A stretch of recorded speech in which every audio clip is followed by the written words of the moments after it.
Social મીડિયાના માધ્યમથી મારા ધ્યાનમાં આ ઘટના 1.5 કલાક પહેલાં આવી છે. મેં તુરંત જ એમના કન્સર્ન અધિકારીને રૂબરૂ બોલાવ્યા હતા.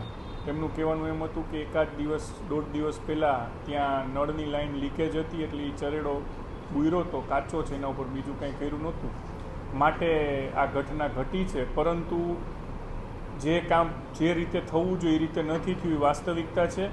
માટે એમને જે કોઈ કન્સર્ન પાર્ટી છે જેમણે આ કામ કર્યું છે એમને નોટિસ આપીને પેનલ્ટી કરવા માટેનું જણાવી દીધું છે. નેહલભાઈ, રાજકોટના મોટા ભાગના વિસ્તારોમાં આ પરિસ્થિતિ હશે, તો આ તમામ વિસ્તારોમાં ચકાસણી કરવામાં આવશે, આદેશ આપ્યા છે? જ્યાં નજર સામે આવે છે બધા જ ચકાસણી કરવાના હોય જ છે.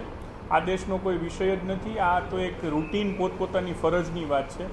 અને તેમ છતાં પ્રી મોન્સૂનની કામગીરી માટે ઘણા બધા પગલાં લઈ રહ્યા છીએ. કારણ કે હું વ્યક્તિગત એવું માનું છું કે ક્યાં પાણી ભરાય છે એ આપણને ખ્યાલ જ છે. કોઈ નવી જગ્યા સર્જન નથી થતી કે આ જગ્યાએ પાણી ભરાય. દરેક સિટીના જે પાણી એકત્રીકરણના પોઈન્ટ્સ છે એ બધાને ખ્યાલમાં જ છે.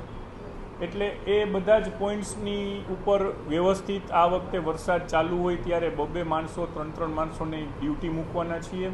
અને ટૂંક સમયમાં આપને એનું લિસ્ટ પણ મળી જશે કે કઈ કઈ જગ્યાએ કોર્પોરેશનની પાસે જે ડેટા છે એમાં પાણી ભરાય છે, અને એના ઉપર ચાલુ વરસાદે માણસોને મૂકવામાં આવશે. જે એન્જિનિયરની જવાબદારી છે ચાલુ વરસાદે રાઉન્ડ ધ ક્લોક એનું મોનિટરિંગ કરશે અને પદાધિકારીઓ પણ મોનિટરિંગ કરશે.